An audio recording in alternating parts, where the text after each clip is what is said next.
Seja muito bem-vindo, seja muito bem-vinda a mais um Realpolitik, o seu podcast de política local e nacional. Hoje, novamente, transmitimos aqui do Buzine Estúdio Podcast em Aracaju e vamos começar mais um episódio desse projeto que conta com sua colaboração, com seu carinho, a partir do momento que você se inscreve no nosso canal aí, que aparece no YouTube, se inscreva, curta nosso conteúdo, compartilhe e ajude o nosso projeto a chegar cada vez mais longe. Não pode assistir pelo YouTube, vai na plataforma de podcast da sua preferência, Spotify Podcast, e lá você pode ouvir o conteúdo dos nossos programas na íntegra. Também nos siga nas nossas redes sociais, vai no Instagram, vai no Facebook e bota lá, @realpolitik79, você vai ver os conteúdos dos programas que já transmitimos por aqui. Dividindo comigo a bancada, sempre ele, Flavão Fraga, seja muito bem-vindo.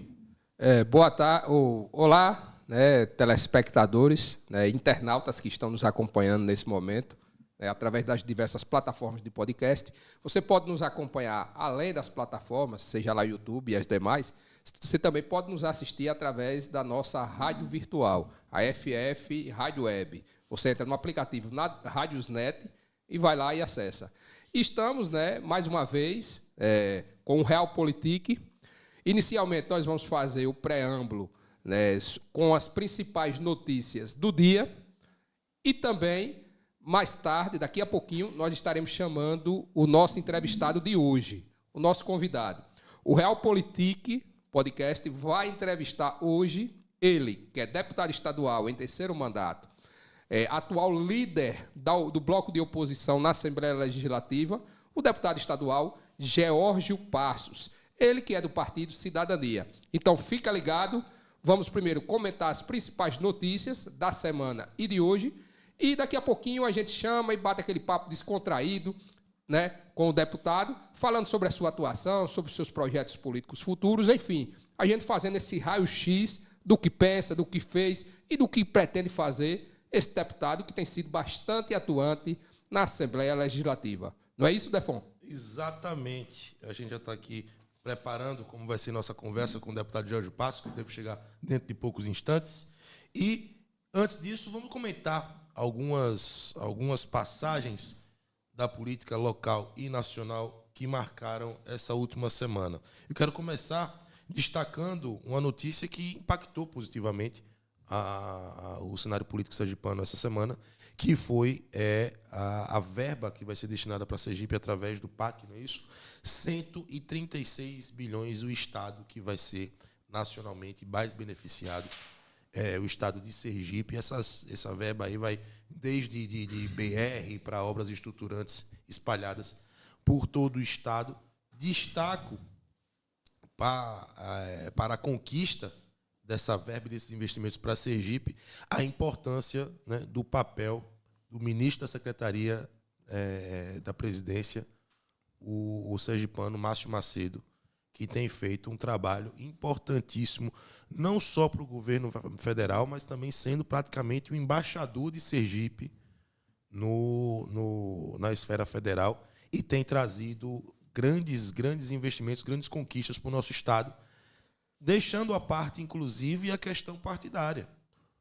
Todo mundo se recorda que em 2022, Fábio Mitidieri, atual governador, ele foi eleito derrotando uma chapa do PT no segundo turno, que era, inclusive, apoiada também por Márcio Macedo. Márcio Macedo, que naquela ocasião, em 2022, foi candidato a suplente de senador na chapa que foi encabeçada por Valadares Filho. Ou seja, estavam em lados antagônicos, mas agora Márcio vem fazendo um papel muito republicano e muito correto e demonstrando compromisso, de fato, com o Estado, a parte, a política, e destinando verbas e ajudando a fortalecer muito o Estado de Sergipe. Com certeza, a gente vê como bastante positiva a postura do atual ministro da Secretaria Nacional da Presidência, o Márcio Macedo, e, inclusive, ontem, em artigo que nós fizemos e publicamos no nosso site, o www.ffnoticias.com.br, a gente pontuou justamente isso aí, Defon, que você acabou de falar. Muitos petistas, assim, raiz, não muitos, alguns, não vou generalizar, petistas raiz, estranham a postura do Márcio diante dessas questões. Na verdade, a postura, se vocês analisarem bem, a postura adotada por Márcio, ela está em consonância, ela está em conformidade com a postura que tem sido adotada pelo presidente da República, Luiz Inácio Lula da Silva. Exato.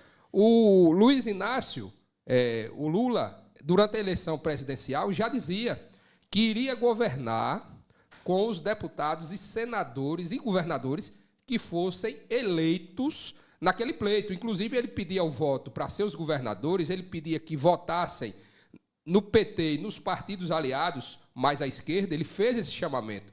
E pediu que a sociedade votasse e elegesse, mas deixou claro que, após a eleição, iria negociar, iria tratar, iria conversar e tratar de forma republicana, como vem fazendo, com os governadores, senadores e deputados federais que fossem eleitos. E assim tem sido feito. Prova disso foi a repartição dos cargos federais, que foi coordenada por Márcio junto aos deputados, mas tenho certeza que passou pelo crivo e pela análise do presidente Lula. Então, Márcio, na verdade, ele faz essa demanda direcionada pela política do próprio presidente Lula.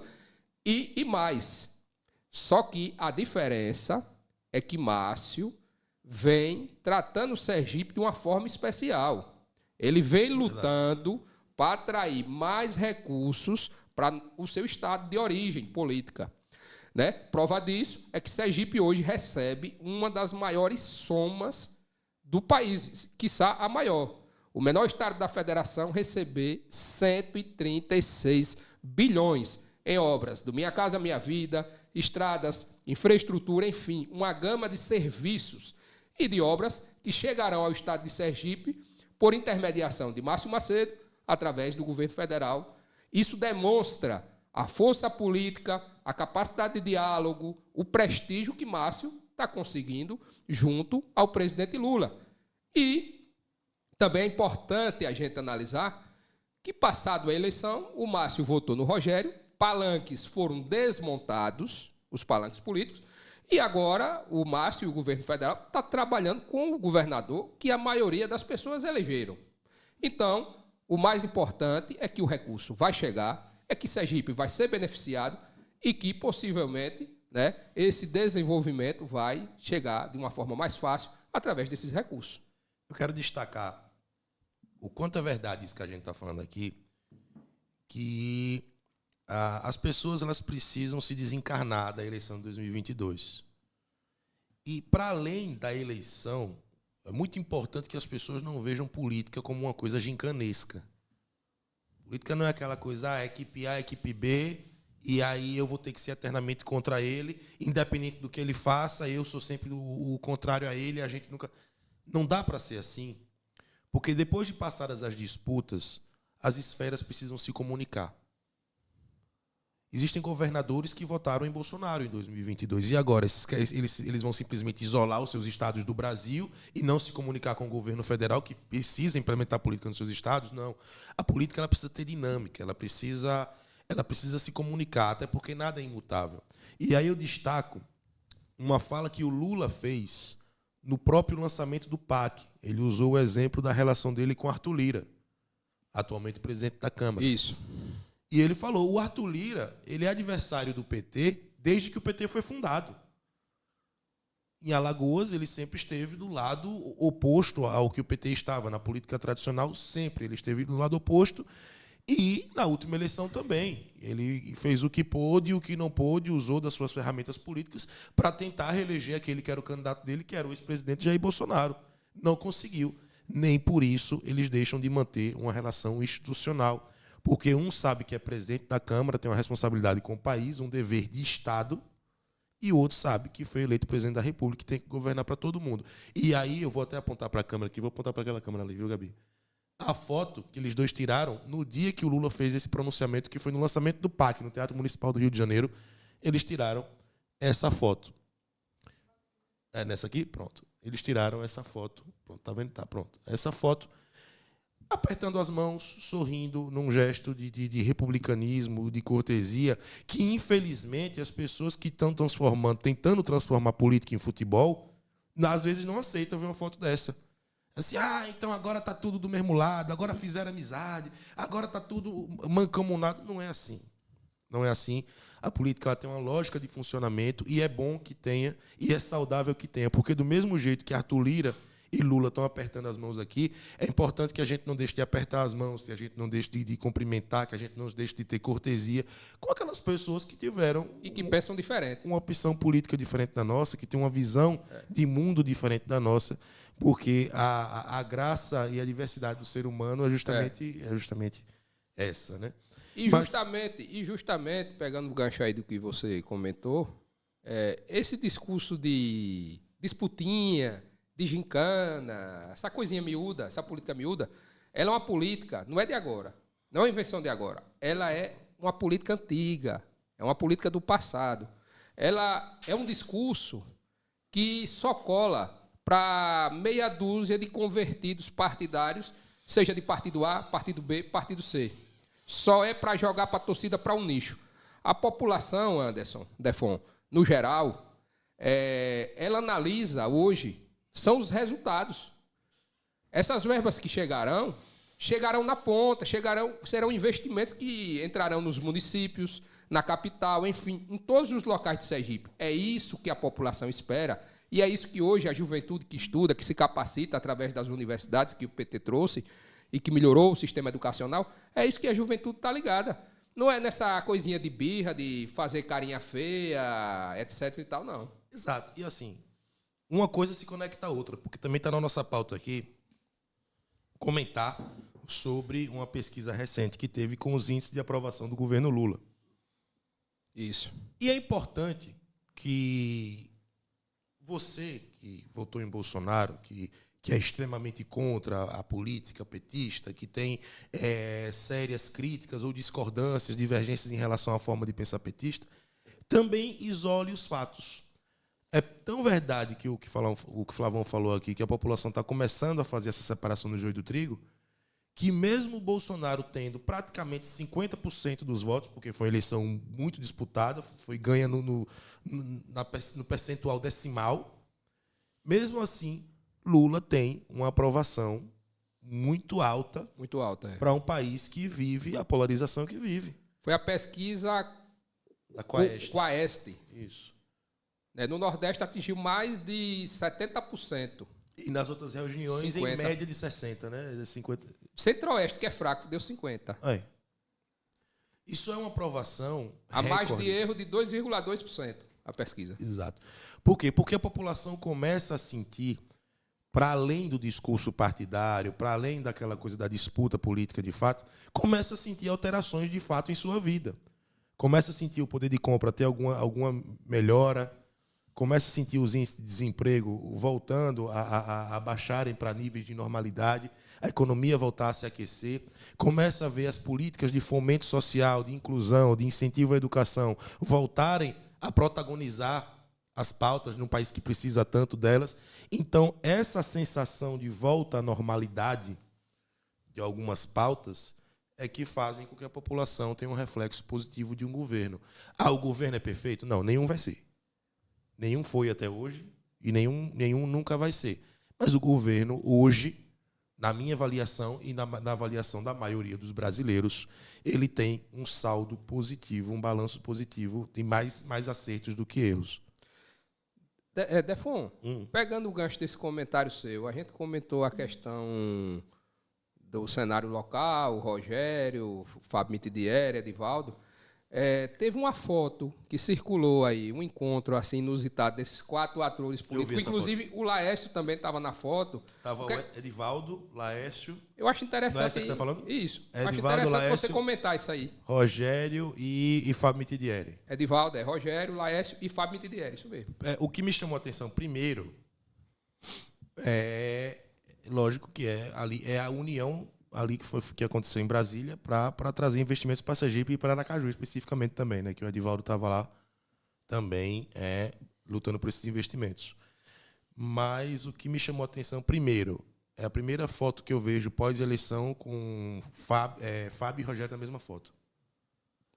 a gente não conseguia ver eventos em que eles teve uma foto que foi a visita do presidente Lula, mas foi uma foto afastada. Então, um aqui, outro afastado. Mas nessa foto ele está um do lado do outro. Praticamente um do lado juntinhos. do outro, exato. Uma coisa é o presidente vir aqui, aí ambos, logicamente, no papel institucional, vai estar no mesmo... Agora, não tiraram foto juntos, não fizeram nenhum tipo de comunicação. Nessa, eles tiraram uma foto juntos. E não estava só Rogério e Fábio, estava Laércio. Seria um prenúncio de algo futuro? Não, sabe por que não? Olha a fisionomia de Rogério na foto. A fisionomia não está das mais agradáveis. O Rogério, ele faz uma coisa que é simbólico na política, que é quando você não quer demonstrar contentamento em estar ali do lado de quem está com você naquela foto, você simplesmente não sorri. E o Rogério estava portando uma bela carranca na foto, fazendo questão. Talvez tivesse sido um momento de distração, tirar a foto rápido, ele não teve tempo de se preparar, de fazer a pose. Mas, caso não tenha sido isso, ele fez questão. Mas o importante é que Aracaju vai ser agraciado com quantos milhões desse empréstimo 100. aí? 100 milhões, né? 100 bilhões. Bilhões, né? É muito dinheiro, viu? É muito dinheiro e assim... O próximo prefeito vai pegar uma prefeitura abarrotada de recursos. E... Não é só nem isso. A gente já tem, a nível de Estado, investimentos diretos do governo do Estado na capital, né? Por exemplo, essa questão da ponte. Isso. Já está com a verba separada para isso, que vai ligar a primeira ponte, que vai ligar a Tancredo Neves à Coroa do Meio, e já se começou o estudo de viabilidade, né? A licitar a empresa que vai fazer o estudo de viabilidade da segunda ponte, que é a que vai ligar ali a Coroa do Meio a Atalaia Nova, né? Ao município da Barra dos Coqueiros, que vai fazer um anel viário ali, um tipo de circuito que vai interligar todas essas regiões, principalmente a Barra dos Coqueiros, que virou já uma região residencial, muita gente de Aracaju morando lá, e vai beneficiar muito a cidade, não só dessa parte residencial, mobilidade, trânsito, mas também o turismo. Com certeza. Tem também, né, pegando o gancho disso aí, dessa agenda em Brasília, que o governador Fábio Mitidieri vem essa semana empreendendo, a gente vem notando, pelo menos na minha análise, eu não sei se você pensa diferente, o Fábio Mitidieri, com boa vontade, disposto, como diz o povo, com sangue nos olhos, buscando recursos, buscando pautar a discussão em torno de investimentos para o Estado de Sergipe, e o investimento não somente público, mas está procurando pautar a discussão pelo desenvolvimento econômico, a geração de emprego de uma maneira sustentável no Estado de Sergipe. A prova disso foi que ele participou, durante essa semana, do evento Sergipe, que discute a questão do gás natural, lá em Brasília, uma semana toda travando discussões. Foi um evento patrocinado por algumas empresas que operam no setor, onde está havendo uma discussão positiva, de perspectivas, de novos alinhamentos, de tecnologias para esse setor que Sergipe vem despontando, que é o gás. E o governador foi lá, levou a mensagem, está lá presente o secretário de Estado da CDTEC, enfim, todo o staff do governo, pautando essa matriz energética importantíssima para a atração de investimentos, de geração de emprego e renda.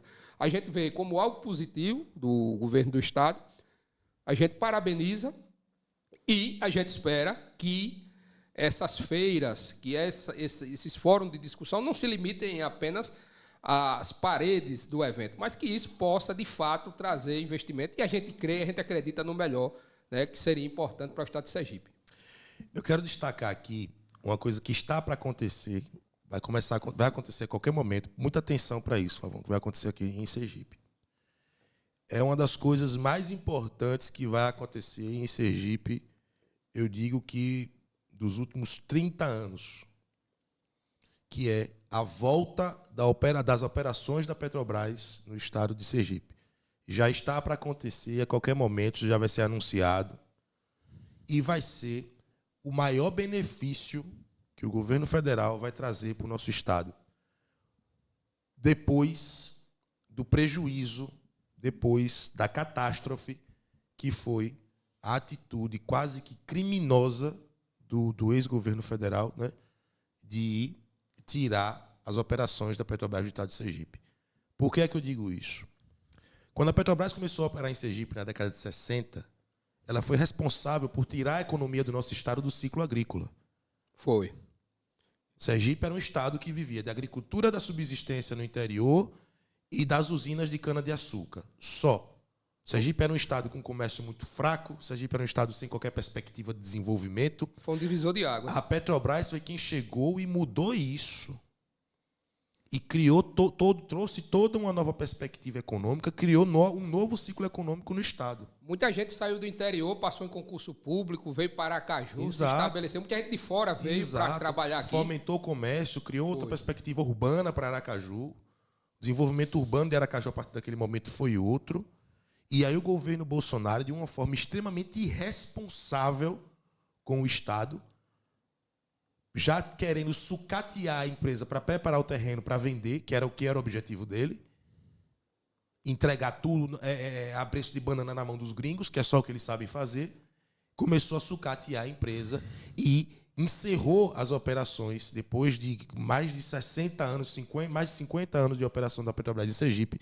Ele encerra as atividades da Petrobras em Sergipe, tirando do Estado mais de 2 mil empregos diretos, quase 5 mil indiretos, e tirando bilhões de circulação da economia do Estado de Sergipe. E você ainda vê políticos do Estado de Sergipe, porque a população que não tem acesso a essa informação toda, a gente até que faz um papel da compreensão. Agora, um político de Sergipe que sabe da importância da Petrobras para a economia de Sergipe, apoiar um governo como esse é inconcebível. Apoiar uma medida como essa é inconcebível. A única coisa que a gente pode achar é que está ganhando algo com isso. Entendeu? Então, essa volta das operações, que ainda não foi anunciada, mas a gente sabe que está prestes a acontecer a qualquer momento. A volta das operações da Petrobras em Sergipe vai ser, para o Estado de Sergipe, o maior legado, a maior conquista que o novo governo federal vai deixar para nós sergipanos. E eu quero, inclusive, parabenizar os responsáveis. Vocês vão ver, me cobrem, essas medidas serão anunciadas ainda muito em breve. Com certeza. Outro comentário que a gente queria tocar, esse aí é no âmbito de Aracaju, é um fato que marcou a semana, ainda tá na crista da onda, né? Porque mexe diretamente, mexe diretamente na composição da Câmara de Vereadores da capital. 2 vereadores que vão perder o mandato, né? Já saiu a decisão da Justiça e eles serão notificados certamente e perderão o mandato devido à questão da cota de mulheres. Segundo a Justiça Eleitoral, houveram fraudes, né, no registro de candidaturas femininas. E eu queria que você comentasse aí, você que está a par aí dessa questão, como é que está? O Elber Batalha vai assumir, o Camilo Santana do PT, como é que está aí, Defon? É isso. Essa semana, quando foi?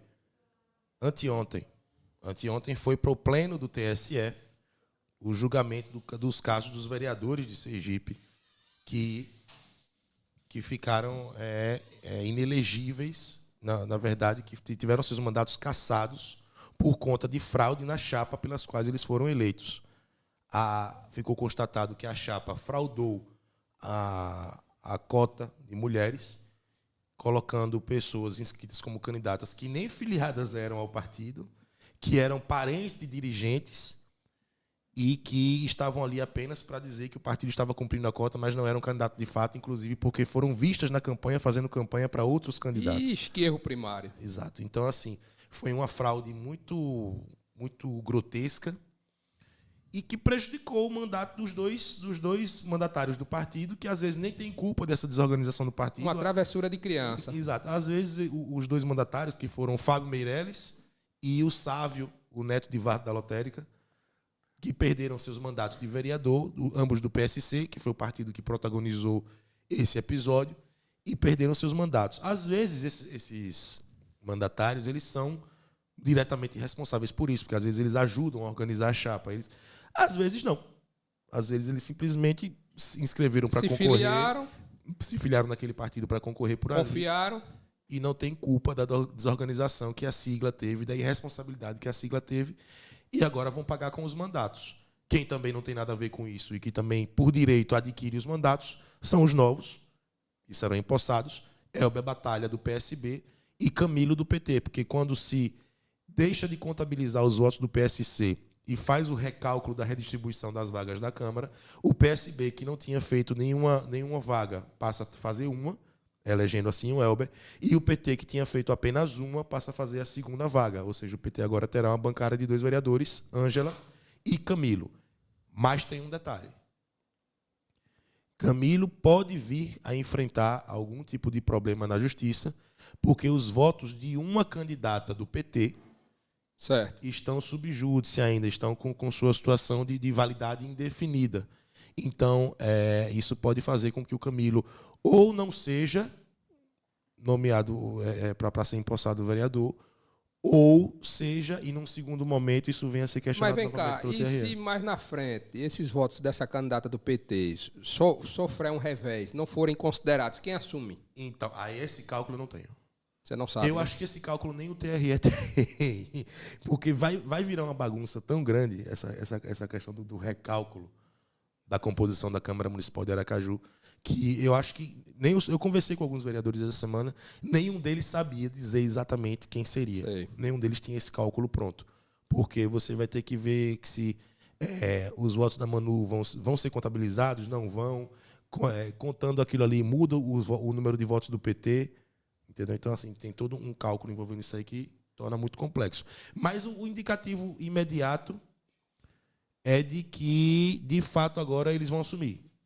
O TRE deve, essa semana, ou no começo da próxima semana, convocar a Câmara para destituir o mandato dos dois que vão ser cassados e assumir e empossar os novos 2 vereadores de Aracaju, que já foram vereadores, que não vão exercer mandato pela primeira vez. Elber Batalha do PSB, Elber Batalha Filho do PSB, e Camilo Feitosa do PT, o filho do deputado federal João Daniel.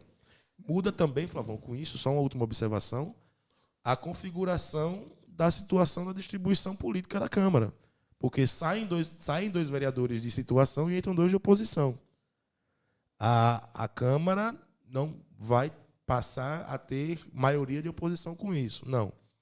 Mas nós sabemos que a relação da Câmara com o prefeito já não anda das melhores. E são 2 vereadores, assim, que se quiserem fazer oposição mesmo organizada, tem capacidade para isso. Exatamente. Elber é um quadro muito experiente, muito preparado, já foi líder de oposição. E o Camilo, da mesma forma, militante preparado também, já foi vereador, sabe dos caminhos da política. Vamos aguardar aí para ver qual será a nova configuração da Câmara de Aracaju. Outra coisa que está pegando aí, que está um burburinho, a coisa está quente, é em relação à questão do Partido Progressistas, o partido do senador Laércio Oliveira. O deputado federal que foi eleito pela legenda na última eleição, o Tiago de Joaldo, deputado federal em primeiro mandato, ele que é oriundo da cidade de Itabaianinha, ele estaria... inclusive, nós fizemos uma matéria hoje para o FF Notícias, o nosso site, e nós recebemos com exclusividade uma informação direto de Brasília, uma fonte fidedigna, de credibilidade, por isso que nós noticiamos, dizendo que o Tiago de Joaldo estaria de malas prontas para o PSDB. E, segundo comenta-se, iria presidir o partido em Sergipe e estaria negociando junto ao presidente nacional do Progressista, que é o senador Ciro Nogueira, a possibilidade deste liberá-lo, Mas eu fiquei sabendo que o senador Laércio não gostou nada disso, está pressionando, e nós fizemos a matéria.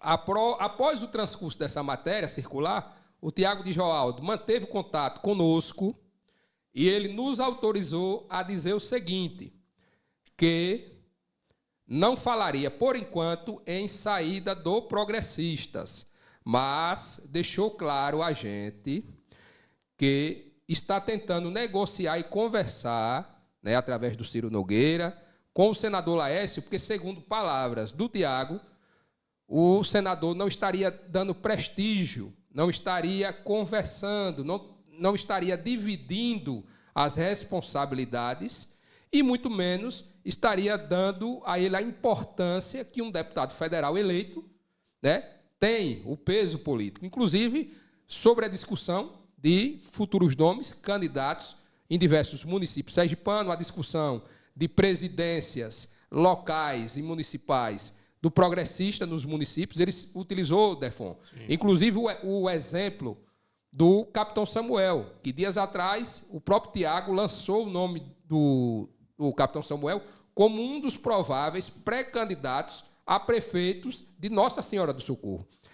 E, ao saber disso, pasmem, o senador Laércio Oliveira, ao invés de dizer, não, nós temos o capitão Samuel, que é do nosso partido, mas mais na frente nós vamos discutir e avaliar, ele fez o contrário. Ele entrou na imprensa, desconsiderou a pretensão do Samuel, do Tiago, em relação ao Socorro, e já foi logo dizendo, olha, o candidato do progressista em Nossa Senhora do Socorro é o menino que é vereador e filho é o Elmo Paixão, que é o filho do ex-prefeito Tony da Caixa.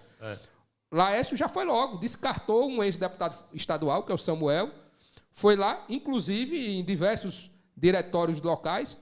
O senador Laércio não vem discutindo com a base, e essa reclamação, segundo palavras do Tiago, não é apenas do deputado federal. É também uma reclamação de suplentes de deputado estadual, suplentes de deputado federal. Segundo Tiago, muita gente reclamando na bronca com Laércio, mas em silêncio, sem externar isso publicamente, né, porque não tem a força de um mandato. Como o Tiago tem, Tiago está fazendo valer. E comprou a briga, botou a briga para comprou na briga dos menores, né? Como diz a coisa. Ninguém entra numa briga se souber que está sozinho nela. Exatamente. Se ele topou expressar essa manifestação contra essa postura do senador Laércio Oliveira, é porque ele sabe que tem aliados nessa briga e que não vai ficar sozinho quando olhar para o lado. Então, aguardar para ver quais serão os próximos capítulos dessa novela aí. Inclusive, o Tiago de Joaldo, deputado federal, ele disse que está trabalhando junto à Emília Corrêa a possibilidade de apoiá-la, a prefeitura da capital, e disse também que não tem intenção, a princípio, né, a não ser que continue da forma que está, de sair do partido, uma vez que, segundo Tiago, está sendo muito bem tratado, muito bem prestigiado pela direção nacional do Progressistas. Certo. Mas isso não vem refletindo na relação, né, dele com o Laércio Oliveira. Mas, veja, não adianta você ser bem tratado pela direção nacional do partido, sendo que a sua base de filiação é Sergipe. Justamente. É aqui que você disputa a eleição, é aqui que você tem que se articular, é aqui que você tem que estar forte politicamente. Então, a referência do partido aqui em Sergipe, que é o senador Laércio Oliveira, é que é responsável por liderar esse processo de articulação política e fazer com que isso tudo funcione de forma harmoniosa. O Tiago pode ter as melhores referências lá no cenário nacional, mas enquanto a liderança do partido aqui em Sergipe for do senador Laércio Oliveira, é dessa liderança que ele vai depender para empreender seus próximos passos políticos, não é isso? Com certeza, com certeza. O bicho está pegando lá no Progressistas. É importante o senador Laércio, né, abrir o olho. E o que eu acho interessante, é que mesmo com todo esse desenho de cenário, a gente não vê uma desintegração assim, desse núcleo em relação ao governo. O governo do Estado parece que ele centralizou bem quase que todas as principais forças políticas do Estado hoje estão de boas relações com o governo Fábio Mitidieri, porque quando o governo se desenhou que Fábio seria o candidato, numa perspectiva de Fábio eleito lá atrás, o que a gente imaginava? Não, ele vai ter naturalmente o PT como oposição e aquele grupo que já é oposição, porque inclusive o próprio Alessandro foi candidato a governador, também vai se configurar como oposição. Mas tudo isso se desmanchou. Tudo isso se desmanchou, porque o PT hoje está dividido, parte do PT topa um diálogo com o governo e uma aproximação, e até, inclusive, acha isso importante, e a outra parte que defende uma tese que tem que ser oposição ferrenha a qualquer custo, meio que ficou um pouco mais isolada, escanteada. O Fábio, ele tem uma característica, né, que até eu acho que ele herdou da família, principalmente do pai, que é uma pessoa de cumprir os compromissos. que assume. Isso. Isso na política. Sempre tiveram essa imagem. E isso na política é o que forma, é o que mantém grupo. Não vou dizer formar, é o que mantém grupo.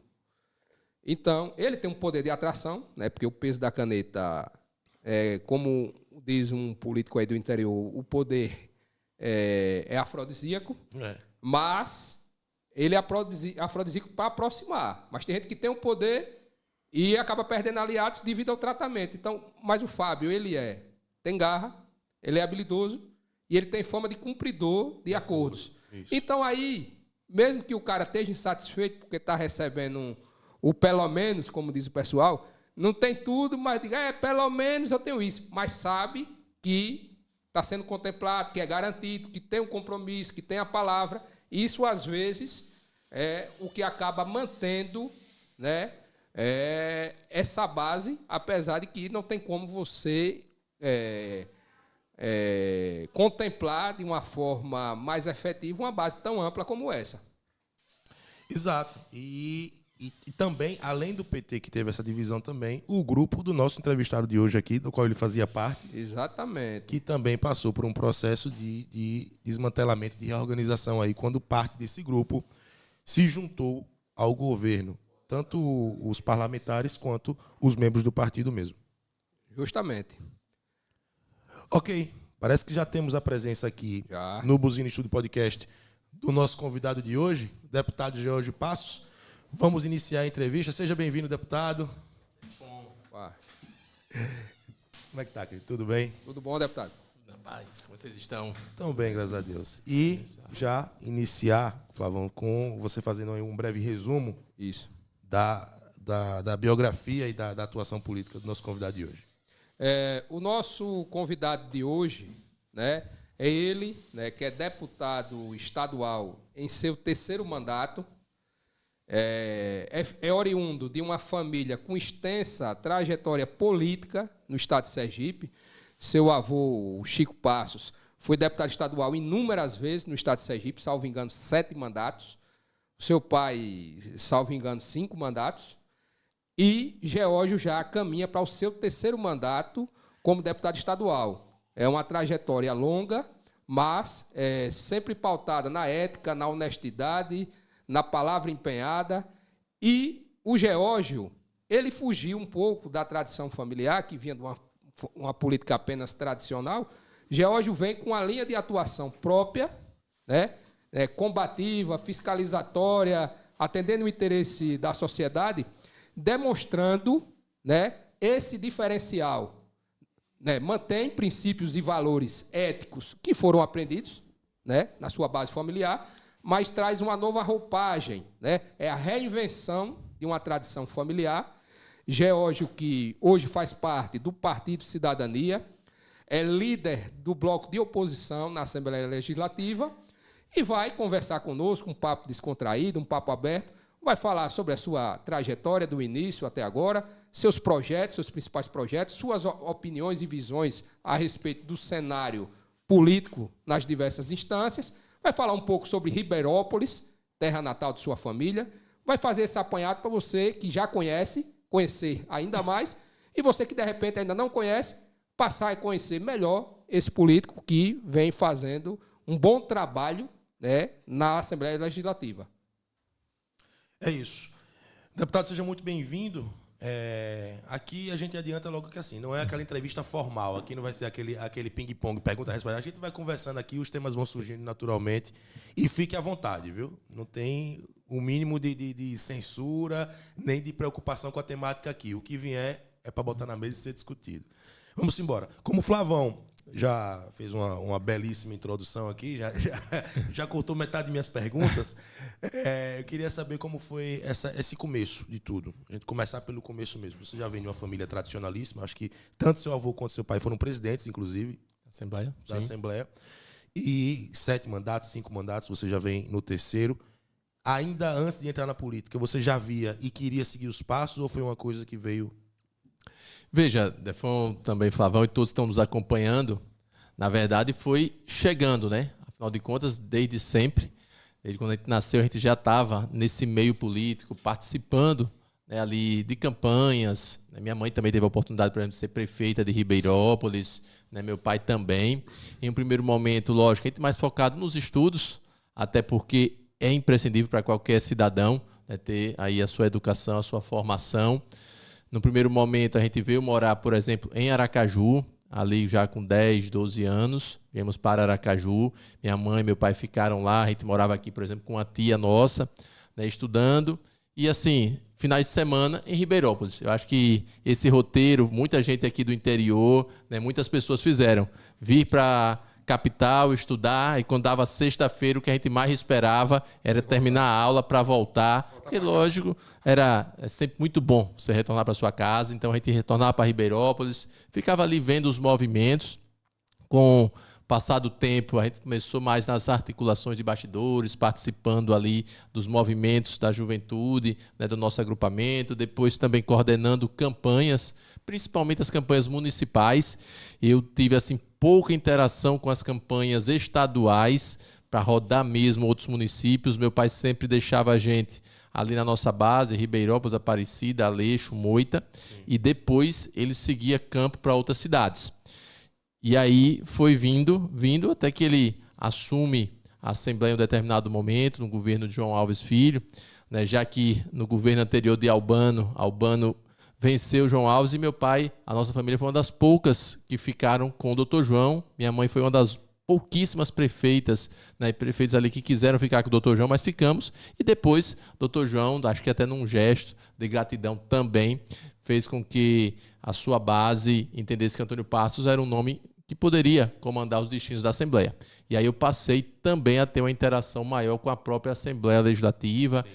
Vim participar ali do gabinete dele, né? Meu pai ficava nas partes do Legislativo com relação à pauta. Então, assim, chegava muitas lideranças, muitos amigos dele, por exemplo, no gabinete da presidência, eles sempre estavam com alguma ocupação, ou em alguma secretaria, ou conversando com o governo, fazendo as pautas. E quem fazia aquele atendimento, aquele meio do campo, era Geórgio Passos. Foi aí que eu comecei também a conhecer mais profundamente, né, as lideranças dele, né? Fizemos esses contatos e foi passando o tempo, né? Lógico, também tive que me dedicar a concursos públicos, é uma coisa que a gente sempre fala, faço questão de ressaltar isso, porque muitas vezes, não, seu pai é político, sua mãe é política, sempre você teve as suas coisas fáceis. Não, lá eles, graças a Deus, nos colocaram nesse ramo. Ó, estuda e faz teu concurso e segue a tua vida. E aí a gente foi, no primeiro momento, estagiário do Ministério Público Federal, com uma prova, que o Ministério Público Federal, acho que até hoje, faz uma prova, né? Então a gente conseguiu trabalhar ali com alguns procuradores. Depois a gente vem a ser policial civil. Poucas pessoas sabem disso, que o deputado Geórgio Passos já foi policial civil, já fui sim agente. Foi um curto tempo, mas uma belíssima experiência, né? Fiz curso de formação, conheço algumas pessoas ainda na polícia da minha época. Depois fiz concurso para o TJ, sou técnico judiciário, concursado do TJ, licenciado, e aí eu tive a oportunidade, né, de trabalhar com o desembargador Osório, tive condição de chefiar o setor de licitações do Tribunal de Justiça, que para mim também foi outro momento muito importante na minha vida acadêmica, na minha vida ali. Afinal de contas, você ser o responsável por todas as licitações do TJ é algo de muita responsabilidade, mas com a grande equipe, né? Lá tínhamos diversos servidores trabalhando conosco, concursados, também os que não são, que eram comissionados, mas nos ajudavam muito. E aí chegou o momento onde Antônio Passos perde a sua, no seu quarto mandato, indo para o quinto, ele não logrou isso, ficou na primeira suplência. E aí já começa também a termos as perdas. Ribeirópolis já vinha em um outro cenário, né? Minha mãe já tinha passado a época dela, Vanira estava, né, ali também depois do rompimento conosco, então a gente estava sem a prefeitura, sem a Assembleia, e aí Dr. João Alves, em mais um gesto, convida, depois de eleito para prefeito de Aracaju, Gorete Reis, para ser secretária municipal de Aracaju. Antônio Passos volta, passa mais um tempo lá, e por isso que ele tem o quinto mandato, e quando ele termina isso, ele pergunta, e agora? Está preparado? Eu digo, estamos preparados. E aí nós colocamos o nosso nome à disposição, né? Engraçado, e é um fato. Em 2014. 14. E um fato que eu não esqueço, meu pai sempre muito leal, muito sério com o Dr. João, né? Disse assim, vamos ali agora. Eu digo, bora. Aí daqui a pouco parou ali no edifício onde o Dr. João morava, atrás da Deso. Isso. Vamos aqui. Eu praticamente acho que eu tinha ido lá uma vez ou duas. Aí ele chegou lá, Dr. João, estou vindo aqui meu filho George. Ele, não, eu conheço seu filho. Você nem sabia de nada. Nem sabia o que era. Ele só, eu não sou o candidato, e o candidato é ele. Aí o doutor João olhou assim, mas Tonho, a gente precisa de você. Né? Porque meu pai estava no partido dele, eu já não estava mais. Eu já estava em uma outra sigla. Né? Aí eu disse, não, agora é a vez dele. E aí o doutor João também entendeu. Nós fomos candidatos pela primeira vez pelo PTC. Isso. Fizemos ali nossa primeira eleição. Algo também interessante, principalmente para quem está começando, como eu comecei, Defon, foi que assim, eu não conhecia quem eram as pessoas que estavam filiadas ao PTC. Lógico que no âmbito municipal a gente sempre cuidou muito disso, a gente sabia quem era quem ia ser candidato, mas no âmbito estadual nunca me preocupei com isso. Aí quando eu chego lá na convenção, quando eu olho os nomes, né, eu digo, caramba, onde foi que me colocaram, né? Porque assim só tinha fera, né? Doutor Gilson, doutor Vanderbal, entendeu? Tinha outros nomes lá muito fortes. O partido fez quantos naquela eleição? Acho que fizemos 3, eu fui o terceiro. Então, assim, pra gente foi quando eu olhei... Um bispo grande, você não fizesse muito. 3. E eu não conhecia as pessoas, né? Assim, doutor Vanderbal, por exemplo, eu tive a oportunidade de conhecer na Assembleia depois. Mas eu disse, meu pai tem esses nomes aqui, ele já conhecia, ele falou, poxa, esse aqui tem uma chance boa, mas vamos trabalhar. E trabalhamos, deu certo, chegamos na Assembleia e aí tivemos que imprimir a nossa marca, a nossa forma de atuação. E aí foi uma atuação muito firme. Antes de você entrar na sua forma de atuação, eu queria lhe perguntar, você tocou em 2 pontos. Na sua participação na Alese, na presidência, junto a seu pai, tiveram 2 grandes conquistas que poucas pessoas relembram quando seu pai foi presidente da Assembleia, que foi a criação da Escola do Legislativo e a criação da TV Alese. Hoje nós temos transparência nas ações do Legislativo, isso foi iniciado lá atrás. Hoje a gente talvez não tenha tanta importância devido ao avanço da internet, o YouTube, etc. Tal. Câmaras de vereadores, municípios afora, hoje fazem a transmissão, mas na época foi algo pioneiro e algo que poucos estados tinham. Então, como foi? Teve dedo seu essa participação da criação da Escola do Legislativo, a TV Alese, e também outro fato, que poucas pessoas sabem, da trajetória do Geórgio. O Geórgio, ele é concursado do tribunal, mas ele assinou um documento abrindo mão do direito de aposentadoria especial enquanto parlamentar. Eu queria que você falasse sobre esses 2 pontos aí, depois a gente fala um pouco sobre o seu início na Alese. Então, quando meu pai assume, ele reúne a equipe dele, né, na presidência da Assembleia, e ele queria deixar a marca dele. Ele já tinha conhecido em outros estados a questão das TVs, já tinha também visto a questão, né, da escola, e ele pede lá para a gente, para toda a sua equipe, para todo o seu staff, né, que a gente comece a estudar um pouco sobre como implantar em Sergipe aquelas situações. E aí a gente correu atrás, né, juntamente com outras pessoas que estavam ali fazendo parte daquele agrupamento dele. E a TV em específico foi algo que trouxe muito trabalho, né, para meu pai. Por quê? Porque existia uma resistência muito grande, e aí principalmente da base governista de então. Alguns parlamentares na época achavam que a TV Alese daria um palanque, vamos assim dizer, para os deputados de oposição. E eram deputados naquele momento, né, bem firmes ali. Tinha Belivaldo fazendo uma oposição contundente. Depois chega, em virtude do fato que aconteceu, Francisco Gualberto também. Ana Lúcia. Então era uma turma preparada, né, e ia ter grandes embates, como tivemos. Mas ele foi conversando, dialogando, né, mostrando a importância e daquele jeito dele, conversando e avançando, até o dia que chega e inaugura a TV. A TV hoje está com 18 anos, né, de inaugurada, algo que para a gente que estava ali foi muito importante, deu muita dor de cabeça, desde o momento ali que se licitou para como seria a contratação do serviço, que tivemos impugnações, as empresas de Sergipe querendo aquele serviço, mas aí, pela licitação, uma empresa que já tinha know-how em algumas assembleias veio, que foi a Digilab, né, de Santa Catarina, e ficou muito tempo na Assembleia, saiu agora, porque o deputado Luciano colocou em um outro formato, como se fosse equipamentos próprios da própria Assembleia, e modernizou. E a Escola Legislativa, porque a gente sentia falta dessa qualificação né, de estarmos qualificando não apenas os servidores e servidoras, os próprios parlamentares. E é engraçado quando a gente pega as primeiras fotos da Escola do Legislativo, primeiros cursos, que eram curso de informática básica, as primeiras turmas eram dos próprios deputados, né? Eles não tinham intimidade nenhuma, né, com o computador, era muito pouco, um ou outro que tinha uma noção maior, mas estava ali todo mundo sentadozinho, prestando atenção, né? E depois a gente abre também para a sociedade alguns cursos. Então foram marcos, né, da Assembleia Legislativa com meu pai Antônio Passos, que até hoje o pessoal recorda. Também a revitalização do Espaço Cultural do Janal Tavares de Queiroz, que todos os meses, né, tinha lá apresentações de diversas atividades artísticas do estado de Sergipe, que eu acho que agora o deputado Jefferson pretende retomar, o que a gente já ouve dentro da casa, e é importante. Bom. E aí chega um momento, Flavão, que eu chego na Assembleia, o primeiro ato foi esse, né, porque a gente, quando chega na Assembleia, você tem a opção, quando eu cheguei, de fazer parte ou não do IPLES, e aí tem a aposentadoria especial como deputado.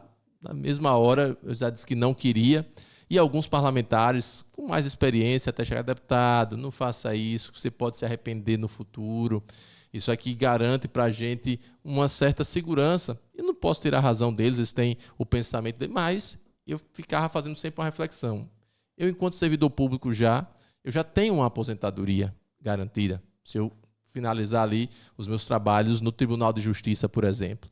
E aí a gente vê, muitas vezes, muitos brasileiros ali, o dia todo numa roça, trabalhando no sol quente, muitas vezes não conseguem uma aposentadoria, vai pegar um LOAS, né, para ter um salário mínimo. Então, por que o parlamentar tem que ter duas, né, tem que ter três? Então, isso eu nunca concordei e realmente não quis. E naquele momento, eu acho que só fui eu e mais uns 2 deputados que não quiseram. Ana Lúcia, eu me lembro de Ana Lúcia que não quis, eu acho que depois o Irã também não quis. Certo. Mas assim, a grande maioria tem.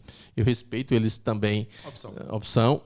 É um direito de cada um, mas é o que a gente acredita. E aí, quando a gente chega, inicia-se ali um trabalho muito forte nos 6 primeiros meses. Por quê? Porque quando você chega, principalmente como a gente chega, fica aquele nome.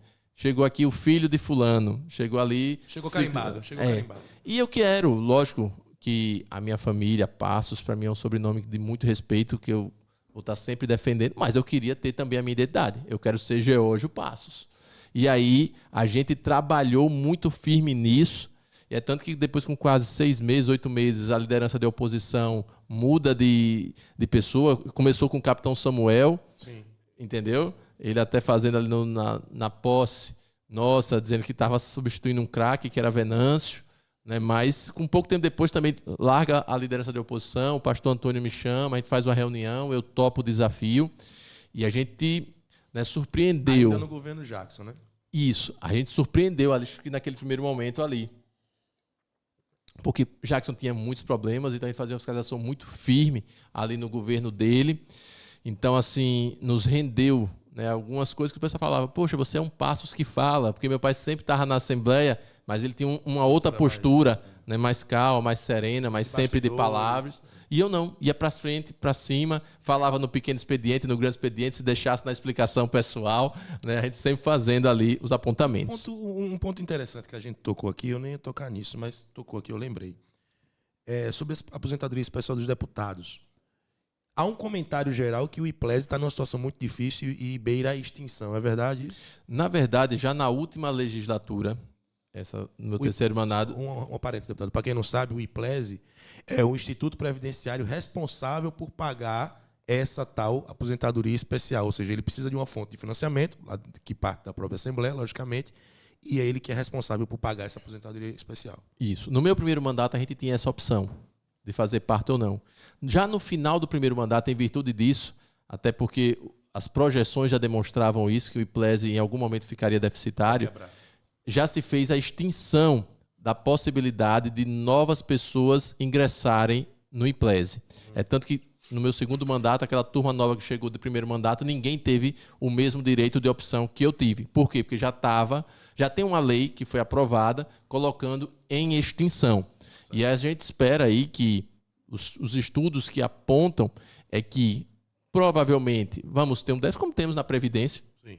Entendeu? Vai ter momentos que vai ter mais aposentados, e até porque você não permite mais ninguém entrar, você vai ficar numa conta difícil. Aí, logicamente, que vai extinguir e vai haver a sua total extinção em um determinado momento. Mas isso já tem previsão. Pode chegar a comprometer os beneficiários? Veja, pelos estudos que eles fazem até pelo que eles têm hoje de reserva e de imóveis também, eles acham que pelo menos essa turma que está, né, vai estar segura. Né? Os estudos apontam nesse sentido. Lógico que tem uma galera mais nova, né, que até foi motivo de comentário quando saiu no Diário Oficial as aposentadorias. Por que saiu? Por causa disso, por causa da extinção. Então todo mundo já teve que estar ali para resguardar, mas como estão no mandato, ninguém recebe. Quem tem mandato não recebe.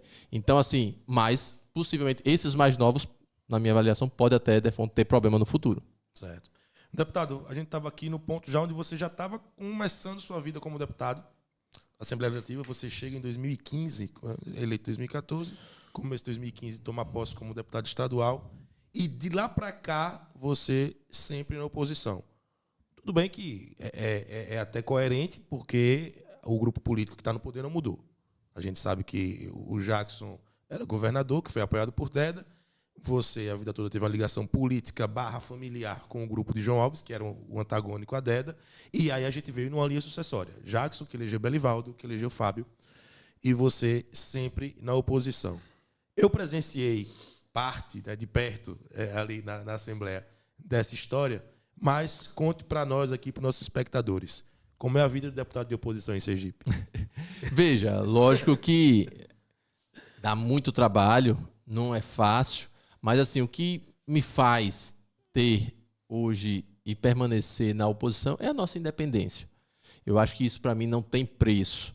Eu já disse isso direto, né, quando eu sou questionado, quando é que você vai ser governo? A resposta é simples.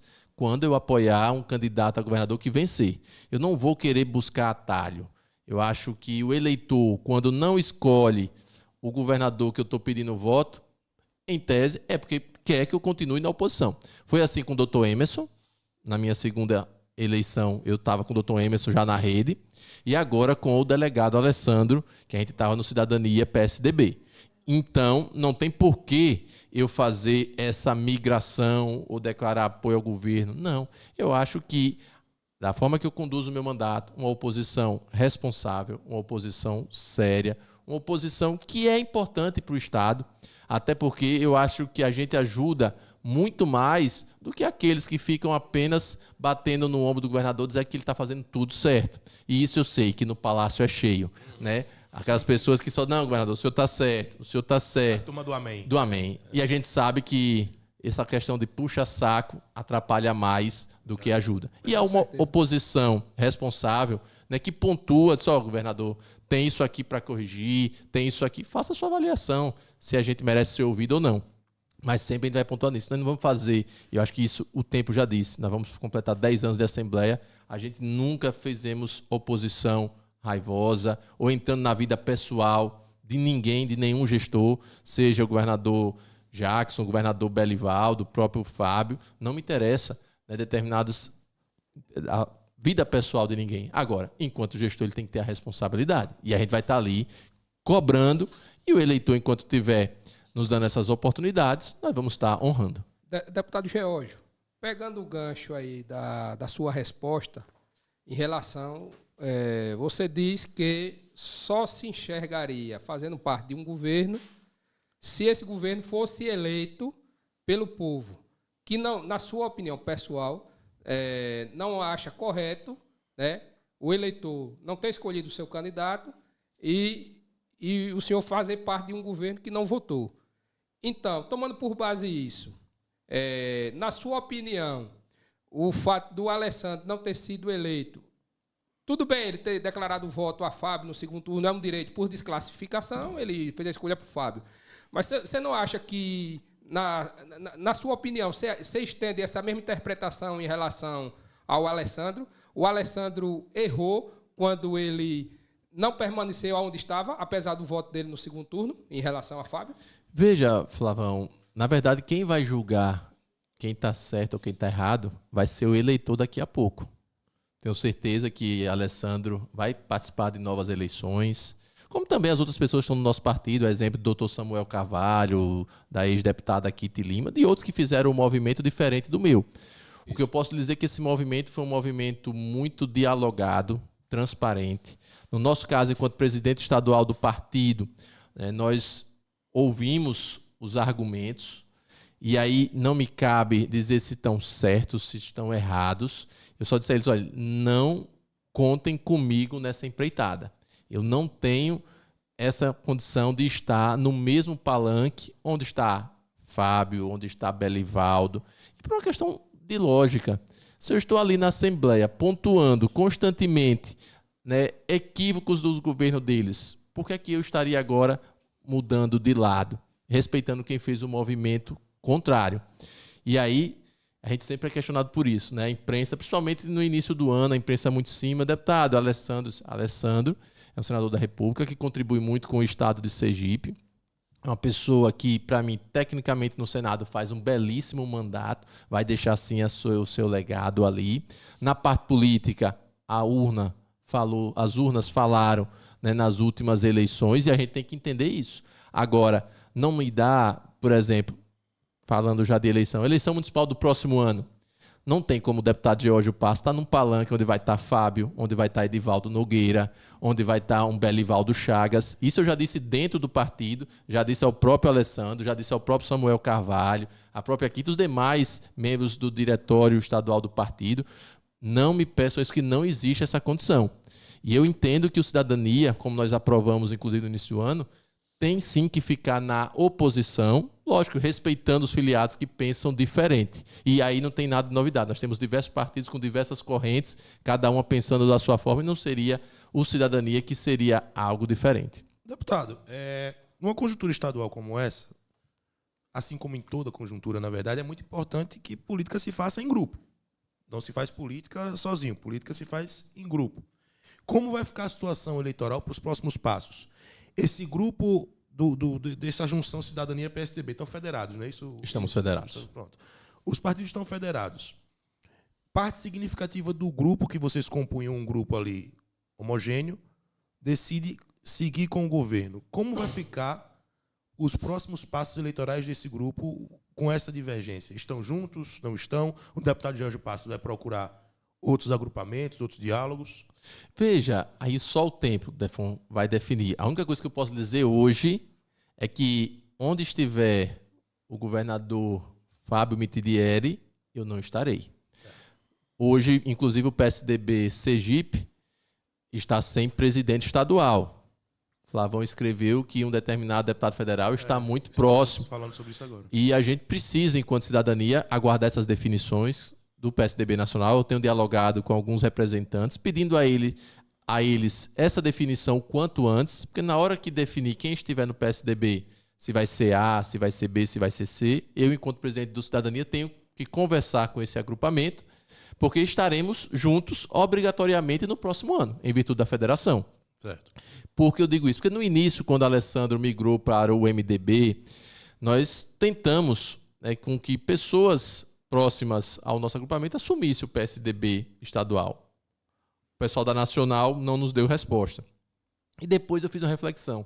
Não me adianta estar gastando minha energia sobre quem vai assumir o comando do PSDB em Sergipe ou não. Por quê? Quando a turma de Brasília decidir, não vão nem me perguntar. Vai vir e está resolvido. Então eu tenho que estar preparado para o diálogo, para dialogar com qualquer pessoa que esteja no PSDB, mostrando o que o Cidadania já construiu para as eleições do próximo ano.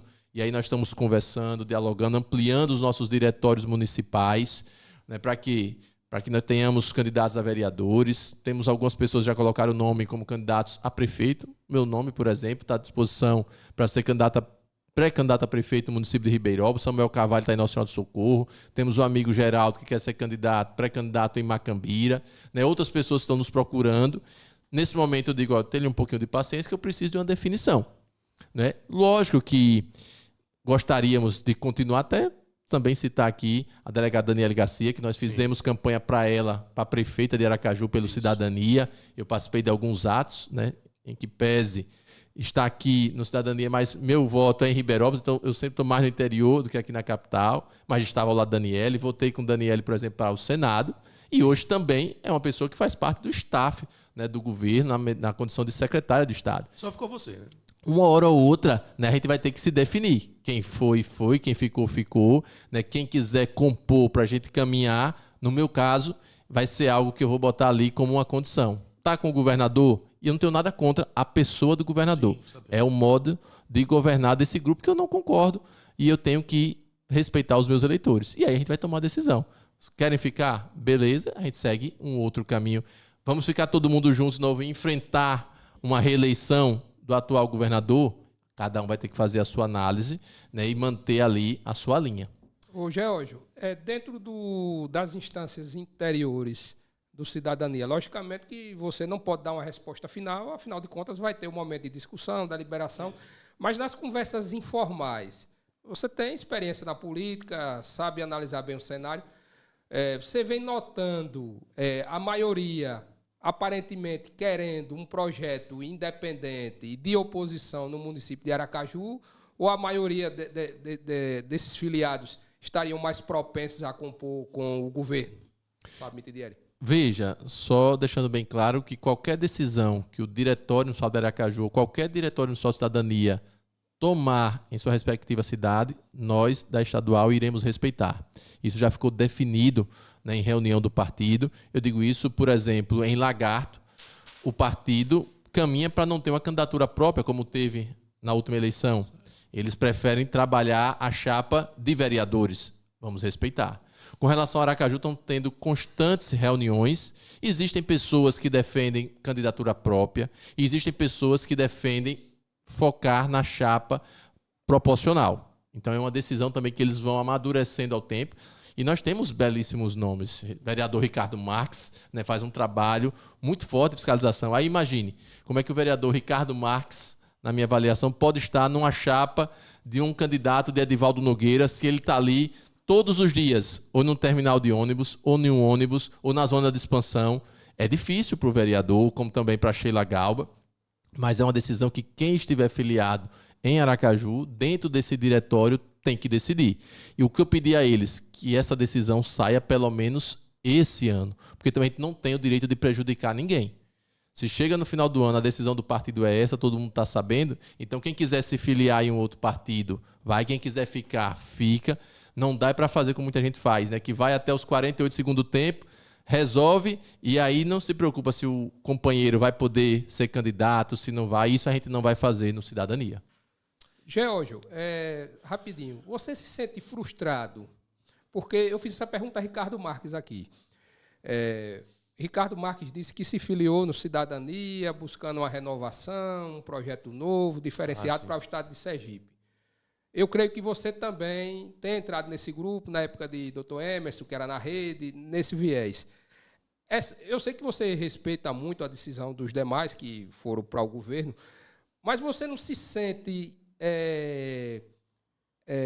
digamos, não traído, mas você não se sente triste de ver aquele projeto inicial se dissipar, se dissolver com essas adesões? Você não ficou triste assim de ver essas figuras que você via a projeção? Não gerou uma decepção, não, uma frustração? Veja, Flavão, e aí eu acho que com o tempo, com a experiência, com a vivência até no mundo político, a gente vai aprendendo muitas coisas. Que eu acho que aí, um diferente, nada contra. O vereador Ricardo está tendo sua primeira oportunidade agora, entrou na política agora. Então, para quem está chegando com um gás novo, com uma visão nova, determinadas atitudes de uma hora para outra realmente são frustrantes. No meu caso específico, até porque eu já vi muita coisa na política, né, do Brasil, em Sergipe não vai ser diferente. Lógico que eu gostaria que o nosso grupo tivesse todo fazendo oposição ao governo do Estado. Desejo pessoal do deputado Geórgio.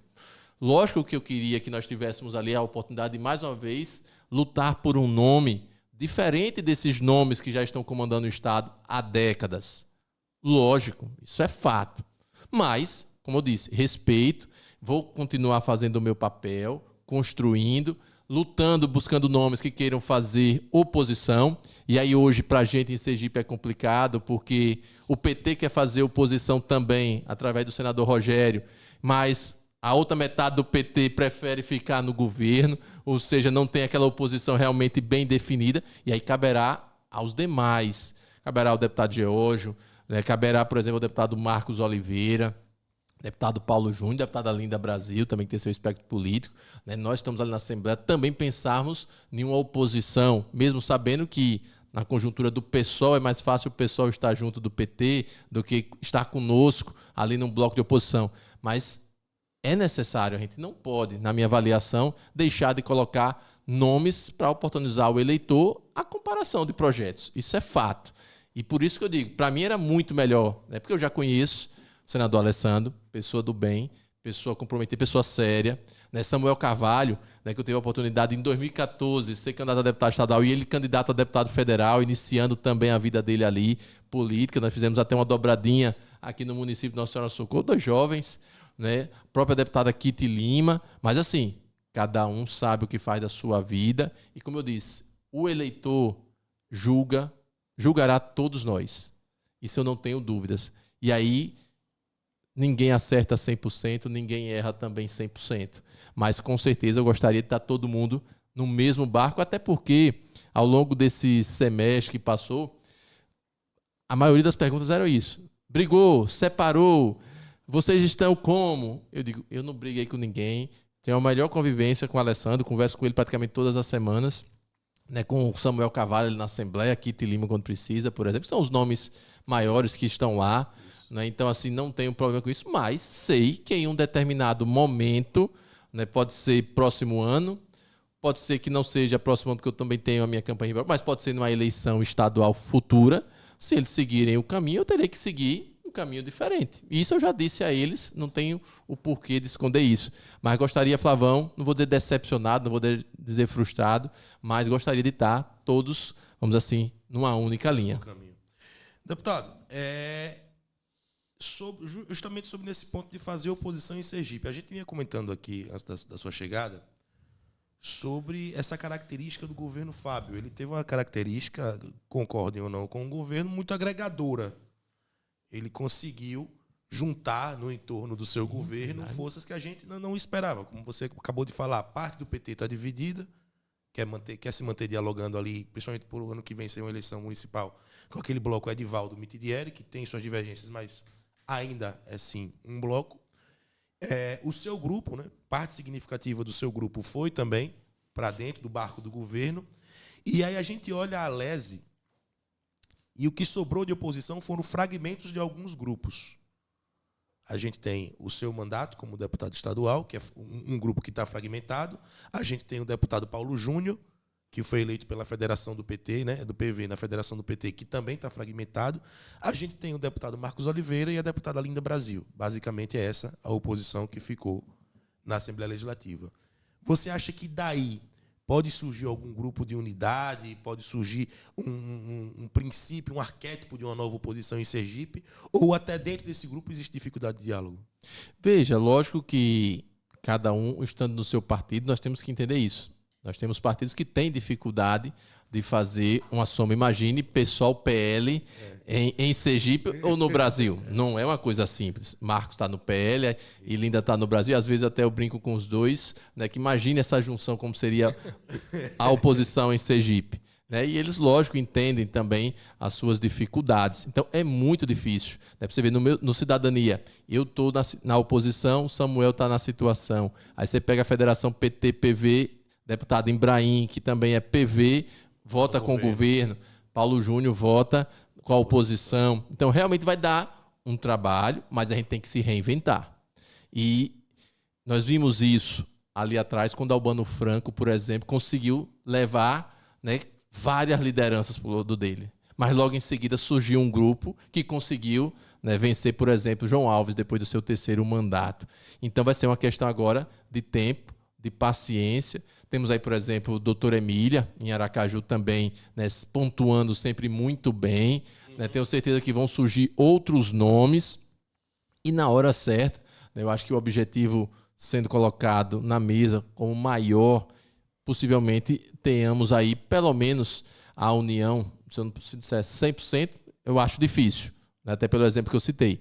Mas uns 80% eu não vejo como impossível caminharmos num caminho só de oposição. Deputado, diante dessa pulverização, existe um bloco de oposição minoritário, na Assembleia, mas, como o senhor mesmo colocou, ele é espalhado. Tem gente do PSOL, tem gente do campo ligado a Rogério, tem o senhor que foi ligado ao Alessandro.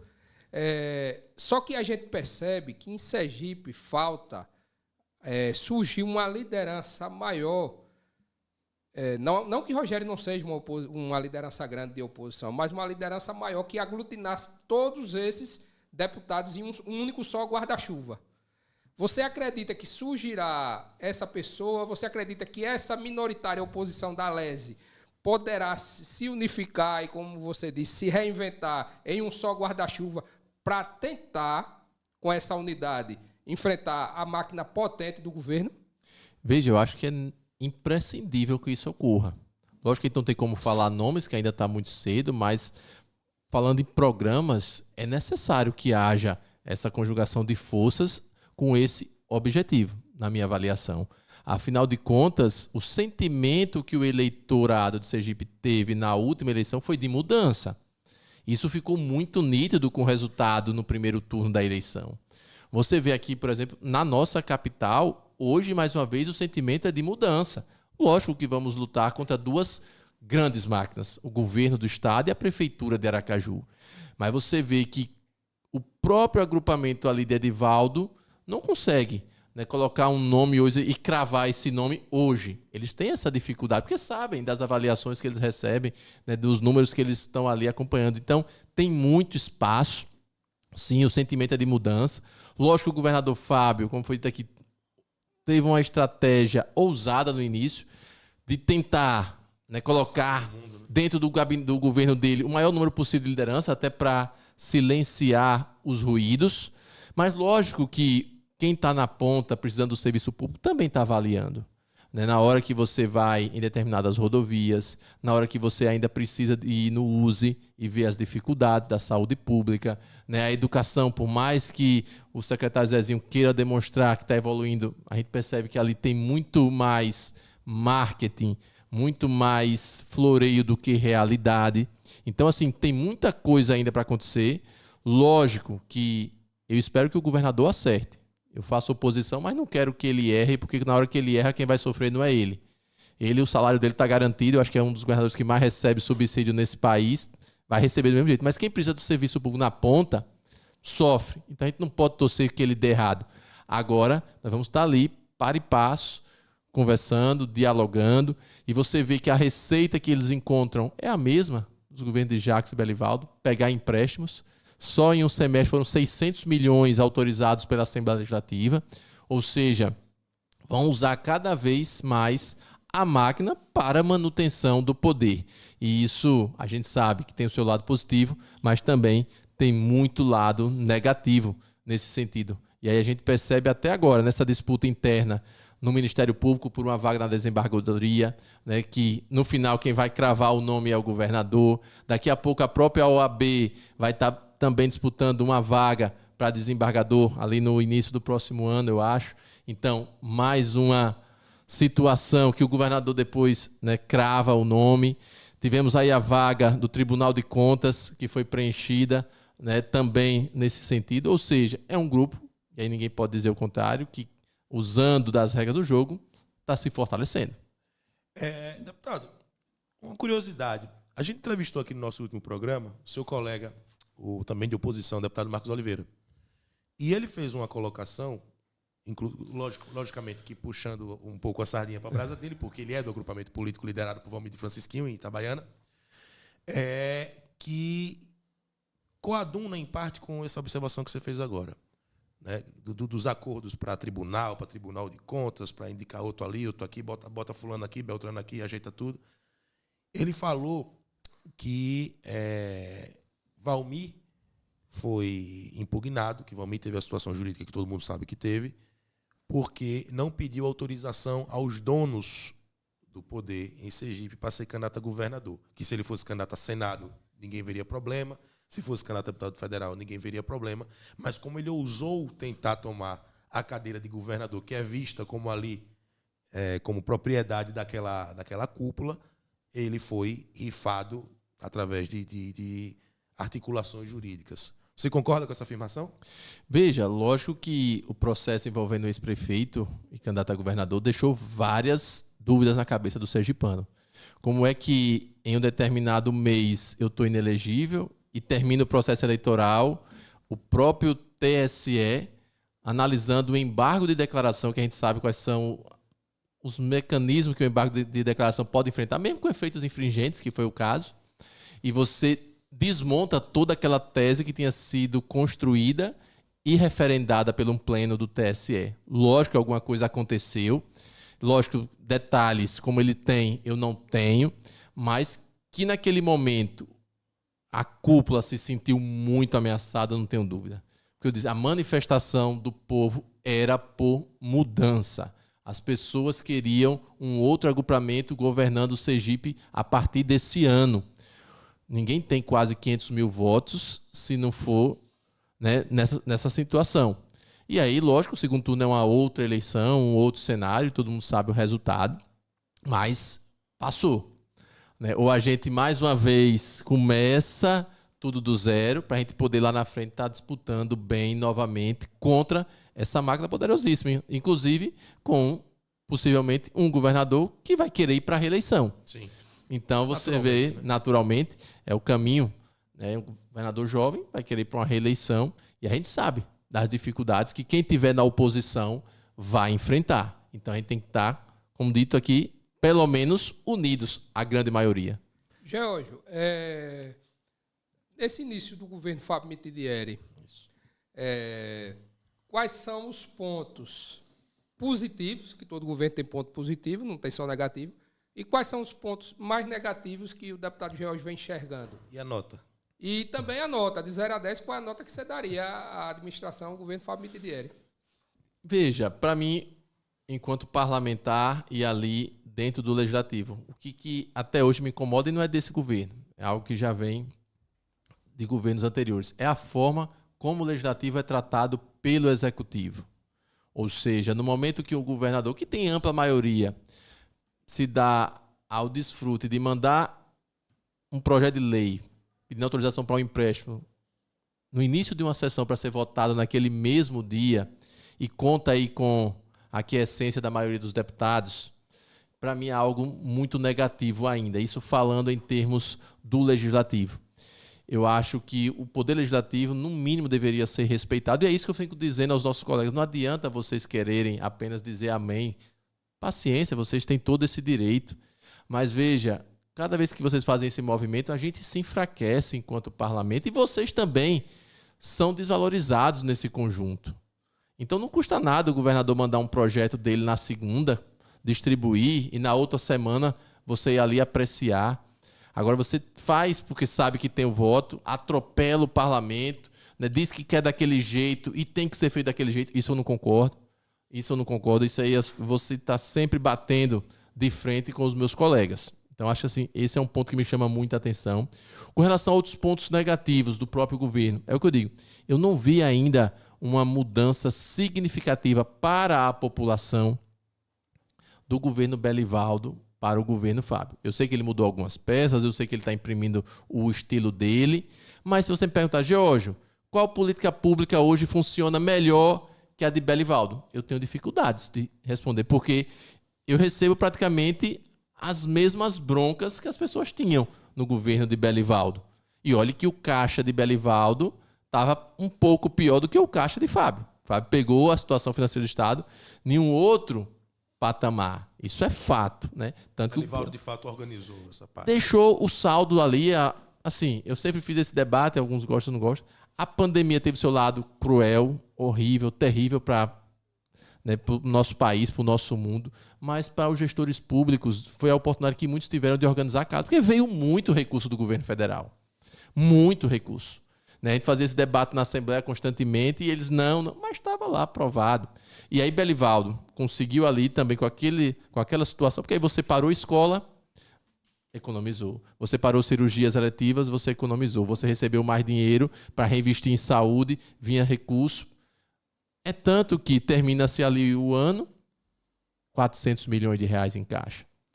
É tanto que o próprio governador Belivaldo sente confortável de antecipar a revogação dos 14% Sim. que ele descontava dos aposentados, porque ele sabia que tinha condição de ir até o final do ano. Lógico, também não deixa de ser uma manobra eleitoreira, que ele extinguiu ali, faltando 2, 3 meses para as eleições. Né? Teve também esse fato.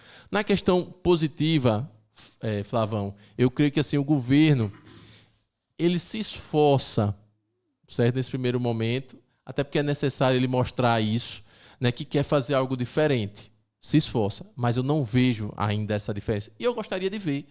Né? Eu sei que Belivaldo Chagas ia pouco na Assembleia, Fábio vai praticamente todos os meses. Isso é algo positivo para a população? Muda em que a vida de Dona Maria e de seu João, que está lá na ponta? Não muda nada. Ele traz um relacionamento mais perto da base dele, né, do governo dele, que Belivaldo fazia questão do contrário. E olha que Belivaldo era um oriundo, né, da Assembleia Legislativa, poderia ter feito outro movimento. Então, são situações como essa que ainda me fazem, né, refletir com muita tranquilidade, esperar um pouco mais para a gente não ser também, né, pego aí pela... dizer algo agora e amanhã já precisar dizer outra coisa. O governo está iniciando. E a gente sabe que no início tudo são flores, todo mundo com aquele gás todo, mas a gente quer resultado. Ontem tivemos na Assembleia uma sessão especial pelo Dia da Juventude. Bacana, o colega Samuel propôs, os jovens estavam lá. E aí, Juventude Sergipana, o que foi que mudou para vocês nesse governo Fábio Mitidieri? Eu perguntei lá isso. O que foi de concreto? A criação de uma superintendência de juventude? E isso por si só muda alguma coisa? Uma superintendência que, por exemplo, não tem orçamento, que depende, está pedindo, né, para executar o mínimo. Como é que você executa? Ligada diretamente à Casa Civil. Aí como é que você faz política pública nesse sentido? Né? E quem vai dar essa nota, Flavão, eu sempre digo isso, é o eleitor. Não é o deputado Geórgio Passos. Eu não sou professor. Eu disse uma vez, né, que nota quem dá o eleitor. No meu caso, eu tenho a minha avaliação, sei mais ou menos ali o que pode ser melhorado, e a gente vem dizendo isso na Assembleia, que tem algumas coisas que precisam ser melhoradas, e não é também fácil ser gestor público, eu tenho que reconhecer isso, até porque eu vi meu pai sendo prefeito, eu vi minha mãe sendo prefeita, e alguns também na Assembleia me dizem, olha, deputado, se você for prefeito, você vai ver que não é desse jeito que você está falando, e eu digo, me dê a oportunidade. Né? Faça com que Fábio perca o seu líder de oposição na Assembleia, mandando para Ribeirópolis, e aí a gente vai ver se a gente dá conta ou não do recado, aí só o tempo. Antecipou a pergunta, né? Não, eu vou... Antes de entrar em Ribeirópolis, eu tenho ainda uma questão do governo. Daqui a pouco a gente entra em Ribeirópolis. Muito tem se falado a respeito das PPPs, né, que é a concessão do serviço público, mais notadamente a DESO, e abrir um precedente para outras privatizações de setores estratégicos do governo, e também a questão das OS, que são organizações que vão gerir os hospitais no lugar da fundação. Eu queria saber, deputado, ainda no debate sobre o governo de Sergipe, qual é a sua análise sobre essa concessão para particulares gerirem serviços públicos e também essa questão da gestão dos hospitais através das OS e não pela fundação hospitalar? Veja, já de cara dizendo que nós somos contra a privatização. Da DESO, em específico, é que está sendo mais falada. Isso. Agora, eu acho também que em determinados setores a iniciativa privada pode colaborar com o poder público. E aí vou dar um exemplo. O SIC. Não vejo dificuldade nenhuma do SIC ser administrado, né, por uma empresa privada. Agora, desde também que o governo tenha também, porque fez o investimento, tenha também retorno.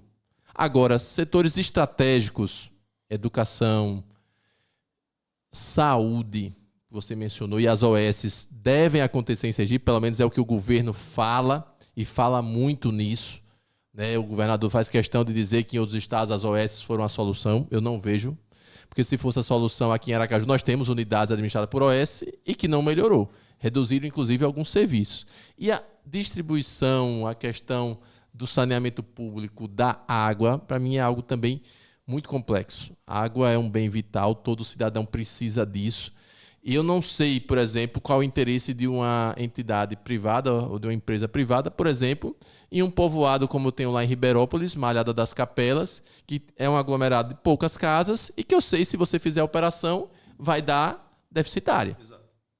E aí, pelas tarifas cruzadas, hoje, né, a DESO consegue manter. Mas o empresário vai querer manter aquilo?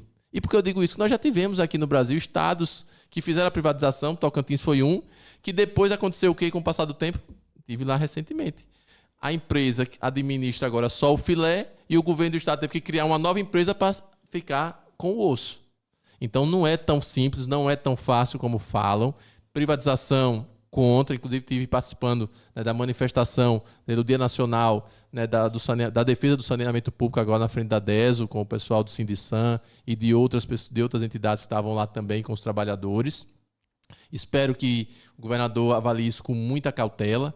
Detalhe, não precisa passar mais nada na Assembleia, porque diferentemente de outros estados, né, que colocaram, por exemplo, na sua Constituição que era necessário ter aprovação da Assembleia ou ter que, pelo menos, escutar a população. Na nossa Constituição, isso nunca passou. Isso nunca passou. Então, hoje, se o governador quiser abrir amanhã uma licitação para fazer a concessão ou privatização de determinados serviços da DESO, faz. Hoje, a DESO, inclusive, muitos dos seus serviços já são feitos por empresas terceirizadas. Serviço de ligação, religação de água, de corte, não sei o que, de leitura. Da empresa, né? Já é feita hoje. E não melhorou como dizem que era para melhorar. Então, assim, eu analiso isso com muita cautela e contra a privatização. Lógico que eu sei que o governo está de olho também nos bilhões que uma operação como essa pode gerar. O estado do Paraná agora vendeu a sua empresa de energia elétrica. Teve o leilão essa semana. Salvo engano, 5 bilhões de reais. Em Alagoas, quando fizeram lá a negociação com a empresa que está a BRK administrando Alagoas, o governo já ia receber 1 bilhão. Lógico que o município de Maceió entrou na justiça, o dinheiro está bloqueado. Então o governante quer o recurso, porque sabe que ele vai ser passageiro, ele vai fazer a sua marca e depois lá na frente, quem é que vai assumir os problemas? A bucha para a mão do próximo. Do próximo. Então é algo que a gente tem que ter muita cautela. 2 pontos também alimentaram a pauta da oposição ao governo Fábio Mitidieri nesses primeiros meses do governo dele, que foi o aumento do servidor de 2,5% aos professores, principalmente, foi o ponto mais crítico. E, somado a esse, poucas semanas depois de anunciar esse aumento de 2,5%, ele faz um reajuste da tarifa do IPE Saúde, da parte que é a contrapartida do servidor, em alguns casos chegando a aumentar mais de 50%. O que aconteceu nesse caso, porque o governo justifica uma incapacidade de caixa para a questão do aumento salarial e alega também um momento de crise na gestão do IPE Saúde. Essa afirmativa é válida? Essa argumentação é válida ou o governo... Veja, com relação ao IPES, no nosso caso nós não concordamos com aqueles argumentos, até porque o presidente do IPES vai lá e apenas menciona que o IPES tem um déficit e não comprova nada, não mostra a documentação, não prova nada, ele só alega. Então isso para a gente foi algo que chamou muita atenção e foi questionado lá naquele dia por alguns deputados. E veja, e o IPES chega a ter esse problema também fruto dos anos que os servidores públicos ficaram sem a recomposição da inflação. Porque para o servidor público estadual, o IPES é um percentual sobre o seu salário. Exato. Então, se eu congelo o salário desse servidor durante 10 anos, o IPES também vai ter uma redução de receita. E esse ano o IPES teve, vamos assim dizer, 2 aumentos. Teve o que aumentou não apenas 50%, tivemos casos de até 100%, a depender do número de dependentes. Chegou a 100%. Só que acontece o quê? Teve os 2,5% de reajuste, para a grande maioria foi 2,5%. Tivemos para a saúde aqueles 10%, que automaticamente impactou no aumento de receita para o IPES. Exato. E o detalhe, depois disso tudo, o serviço do IPES ainda não é um serviço de excelência. É um serviço que os servidores ainda cobram muito na dificuldade de marcação de consultas, marcação de cirurgias. Ou seja, nós fizemos uma denúncia de que uma pessoa foi marcar uma consulta e só tinha vaga para esse mês se a pessoa pagasse R$90 em espécie. E nós fizemos questão de noticiar isso na Assembleia, de ir até o presidente do IPES, dizer o nome da clínica e do médico que fez essa cobrança indevida, porque não é para o servidor do IPES pagar mais nada. A conta já está vindo no contra-cheque e pesada. E aí você vê, né, como eles fazem 2 pesos e 2 medidas. Deram 2,5% e tiraram 100% em alguns casos. Ou seja, teve gente que teve os contra-cheque com valor menor. Né? Se você pegar o contra-cheque dele hoje, o contra-cheque de agosto, comparar com o de janeiro, está menor o que a pessoa recebe. Então, assim, tem muitas coisas que o governo Fábio vai ter que dançar e rebolar muito para melhorar, porque ainda precisa. A questão do funcionalismo público é uma, a ausência de concursos públicos em áreas vitais. A gente vê aí a abertura de PSS para a saúde, não era mais para termos PSS na saúde, né? É um PSS atrás do outro, ou seja, precisamos, né, de concurso público, mas o governo quer fazer o quê? Contratação de OS, porque fica muito mais fácil depois, com a OS, contratar o pessoal para trabalhar e aí manter também as amarras, inclusive no âmbito da política. Só para finalizar essa questão do IPE, só um ponto final. O que se comenta em todas as rodas é que o IPE, no fato, tem um rombo. O presidente foi convidado para a Assembleia para falar disso e não mencionou números específicos, ele simplesmente fez passando. Ele faz o quê? Receita e despesa e diz que tem um déficit. Mas eu preciso saber, dentro dessas despesas, o que é que aconteceu nessa despesa? Veio da onde? Porque durante a pandemia, ele mostrou isso lá rapidamente, o IPE estava com superávit porque suspendeu os serviços. Estava fazendo só as emergências. Então ele estava no superávit. E como é que logo depois já começa a ter um déficit? Eu sei que o serviço de saúde é caro, eu sei que não é barato, mas a gente precisa ter um mínimo de dados e de informações para tomar uma decisão dessa. Eu estou dizendo que eu vou tirar de uma pessoa R$600 a mais, onde ela já passa dificuldade. E essa pessoa agora está naquela dúvida. Eu pago o meu aluguel, pago a minha conta de luz, minha conta de água, faço o meu supermercado ou pago o meu plano de saúde, que é o IPE Saúde? E se eu me desligar do IPE Saúde, eu vou para onde? Para a rede pública. Ou seja, vai inchar o que já está inchado. Foi esse o debate que nós levamos. Infelizmente, a maioria disse que se não aprovasse o IPES fechava. Mentira, na minha avaliação. Porque quantas vezes falaram que o IPES tinha crise e o IPES nunca, né, fechou suas portas. Agora, tem que ter a visão. O IPES não é para dar lucro. O IPES é algo que foi criado lá atrás, vamos dizer assim, como uma questão mais social para o nosso funcionalismo público, que tinham remunerações baixas e você tendo um plano de saúde já dava ali determinados direitos, você se segurava. Muita gente hoje continua no Estado, não é porque recebe um salário mínimo.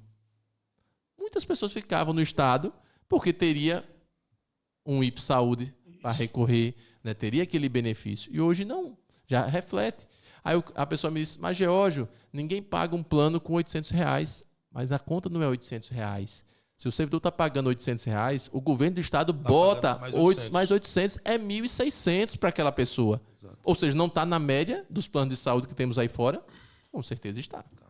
Deputado, eu queria que, antes da gente entrar na questão da disputa política futura e eleição municipal e município de Ribeirópolis, você falasse um pouco, assim, um resumo durante esses 3 mandatos. Eu sei que tem muita produção legislativa, mas assim, os principais pontos de sua atuação nas comissões, os principais projetos que foram apresentados, e queria que você também falasse o seguinte: a sua relação com a presidência anterior, com Luciano Bispo, houve um engavetamento de diversas proposições suas, projetos importantes de interesse da sociedade. Com o Jefferson Andrade na presidência, está tendo um trânsito melhor, está tendo aquele travamento, o senhor se sente perseguido? Como é que estão as suas proposições, seus projetos com essa atual presidência da Assembleia Legislativa? Vamos responder de trás para frente. Com relação a isso, na verdade, quem travava os nossos projetos, basicamente, era o presidente da CCJ. Era o presidente da CCJ que, naquele momento, para a legislatura passada, foi o engavetador mor, né, hoje secretário de Educação, Zezinho Sobral. Por quê? Porque no momento que ele não pautava os meus projetos na CCJ, ele inviabilizava o presidente de botar na pauta. Então, não posso colocar nas costas de Luciano essa situação, porque Luciano só pauta os projetos quando passam em todas as comissões. Se na primeira comissão Zezinho abria a gaveta, botava os projetos e fechava e jogava a chave, ou seja, e com isso diversas proposituras, não só minha, de diversos colegas, ficaram prejudicadas. Nesses 6 primeiros meses, a gente tem dialogado muito com o líder Cristiano, que é o presidente da CCJ atual, para que ele tome outra postura. E o que a gente vê, pelo menos nesse primeiro momento, é algo diferente. Tivemos, essa semana, pela primeira vez, eu não tinha visto isso na Assembleia, uma pauta de votação só com projetos de deputados. Nos outros 2 mandatos, para entrar um projeto de deputado, tem que esperar um projeto do Executivo, esperar um projeto do Judiciário, que era um absurdo. Porque eu acho que a Assembleia tem condição de fazer pautas toda semana, até pelo volume, né, de propositura que temos lá, não só do deputado George, mas de todos os deputados e deputadas. Com relação às matérias, sim, nós temos uma produção legislativa forte, infelizmente, muito prejudicada com esses engavetamentos de legislaturas passadas, PEC da ficha limpa, acabar com a aposentadoria de ex-governador, que o STF foi mais rápido do que a própria Assembleia Legislativa, porque a gente botou o projeto e não andou, e o STF derrubou depois.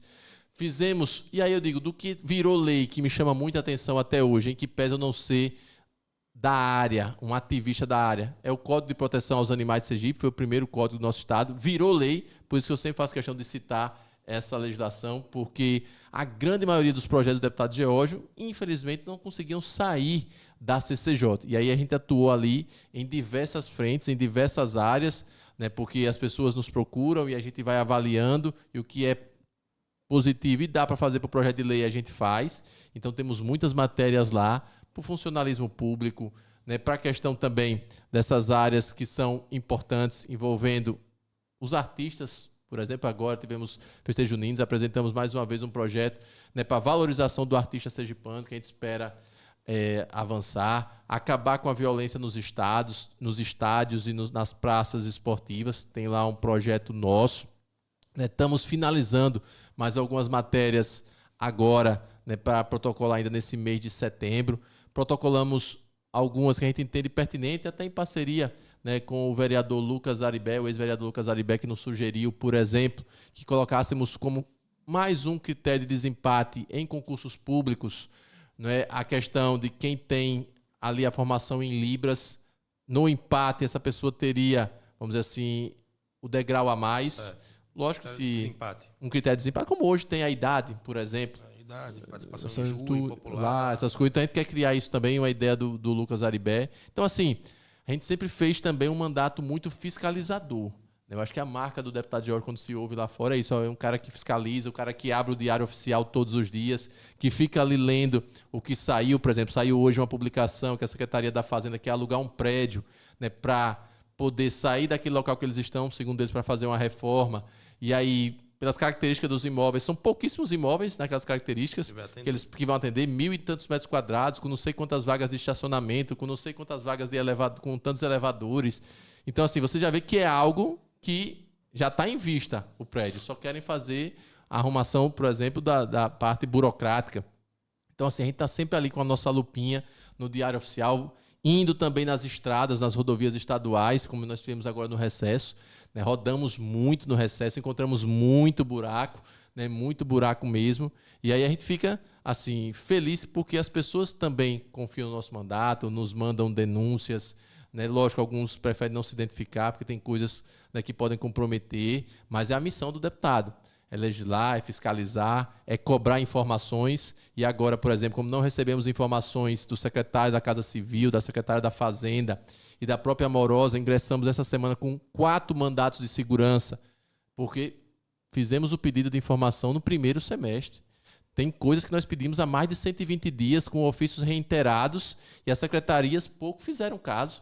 Não tem o que fazer, é ir para a justiça. Então é dessa forma que a gente vem mantendo a nossa atuação, com destaque aqui, participando também da UNALE, que é a nossa entidade nacional, agora também na UPM, que é uma entidade já mais da América do Sul, e feliz pelo nosso trabalho.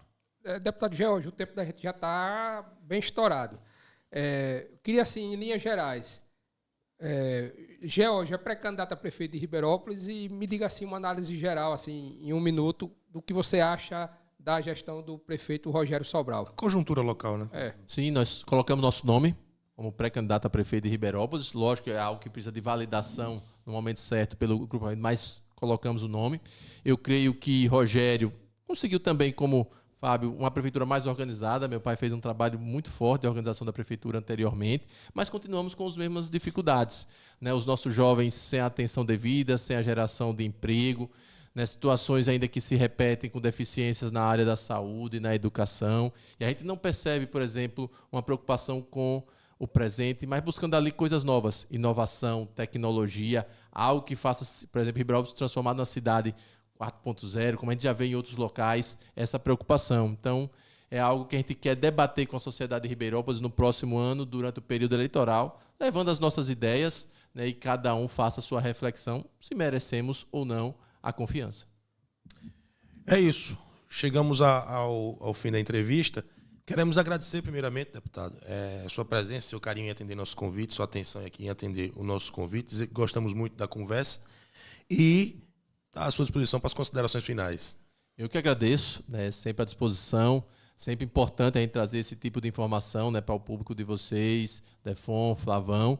E, lógico, né, continuaremos a nossa trincheira de luta, ali fazendo a nossa parte na Assembleia, esperando que o governador Fábio, né, que já dançou no Carnaval, já dançou no forró, acabe com as dancinhas, bote a mão na massa e ajude o povo de Sergipe que tanto precisa. Assim encerramos, né, o nosso Real Político Podcast. Queria agradecer também a sua participação. Queria agradecer a você que está nos assistindo agora, né, mais um Real Politique, e dizer que voltaremos na próxima semana, né, contando com a sua audiência. Queria agradecer ao deputado pela brilhante entrevista. Se a gente tivesse mais tempo, eu tenho certeza que tinha muito mais a mostrar diante do seu brilhante trabalho. Agradecer a todos e voltaremos na próxima semana, se Deus quiser. Muito obrigado.